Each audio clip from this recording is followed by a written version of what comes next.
আমাদেরকে শয়তান একটা প্রবোধ দেয়, এই ভিডিওগুলো আমরা দেখি ফেসবুক ইউটিউব আর স্কিপ করে চলে যাই, উপরের দিকে টেনে আমরা স্ক্রল করে চলে যাই।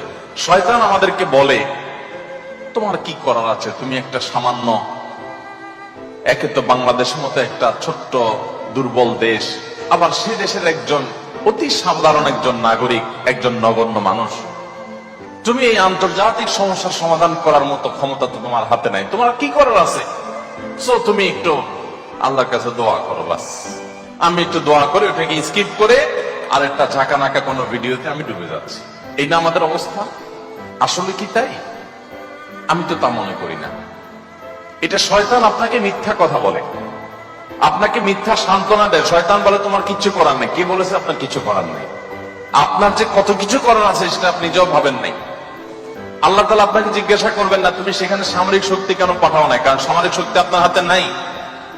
আল্লাহ আপনাকে এটা জিজ্ঞেস করবেন না। আল্লাহ আপনাকে বলবেন না তুমি মানবিক সহায়তা নিয়ে শত শত হাজার হাজার টন কেন খাবার পাঠাও নাই সেখানে, কারণ এই ক্ষমতা আপনার হাতে নাই। আল্লাহ এটা জিজ্ঞেস করবেন না। আল্লাহ জিজ্ঞাসা করবেন তোমার হাতে একটা ইহুদি পণ্য তোমার বাসায়, তোমার টয়লেটে, তোমার বেডরুমে, তোমার প্রত্যেকটা জায়গা, কখনো সাবানের নামে, কখনো শ্যাম্পুর নামে, কখনো লোশনের নামে, কখনো চকলেটের নামে, কখনো ড্রিঙ্কসের নামে, কখনো রেস্টুরেন্টের ফাস্ট ফুডের নামে, তোমার বাসার প্রতিটা কক্ষে কক্ষে, প্রতিটা টয়লেটে তাদের পণ্যগুলো শোভা পেয়েছে। এই পণ্য বেচা টাকা দিয়ে তারা বোমা হামলা করে মানুষ মেরেছে। তুমি শুধুমাত্র তাদের প্রতি সিম্পেথি দেখাতে পারতে, সেটা তো দূরের কথা, উল্টো বরং তুমি সেই বোমা হামলার সঙ্গে জড়িত। তুমি জেনে হোক আর না জেনে হোক, তুমি বুঝে হোক আর না বুঝে হোক, তুমি কিন্তু সেই বোমা হামলার সাথে জড়িত। প্রতিদিন তুমি চাঁদা দিচ্ছ ফিলিস্তিনের মানুষকে হত্যা করবার জন্য। আল্লাহ এই কথা বলবেন? এই কথা বলার যথেষ্ট সুযোগ আছে। প্রতিদিন আপনি চাঁদা দিচ্ছেন।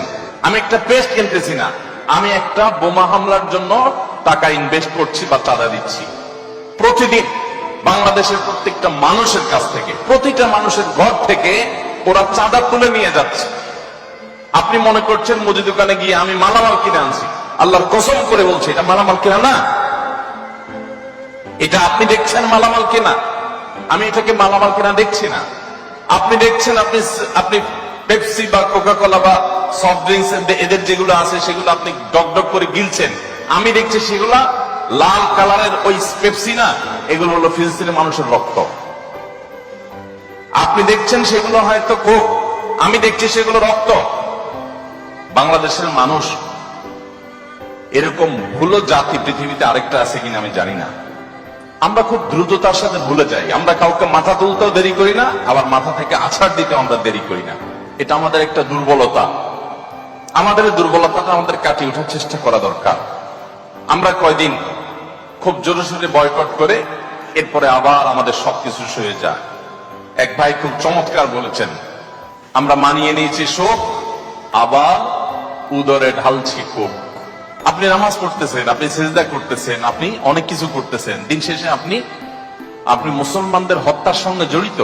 আপনি নিরীহ মা শিশুগুলোকে হত্যার সাথে জড়িত, আপনি জানছেন না। আমরা মুসলমানরা যদি শুধুমাত্র তাদের পণ্যগুলো বয়কটটা যদি যথাযথভাবে করতে পারি, তাহলে তারা অন্তত 50% এমনিতেই সাইজ হয়ে যাবে। আমি তো মনে করি যে এই প্রেক্ষাপটে, এই বাস্তবতায়, ফিলিস্তিনের এই বাস্তবতা অন্তত আপনারা যদি প্রত্যেকে আন্তরিক হন এবং সচেষ্ট হন, তাহলে সেক্ষেত্রে আপনারা বাণিজ্যিক ভাবেও লাভবান হতে পারেন, কিন্তু সেটা মূল উদ্দেশ্য থাকবে না।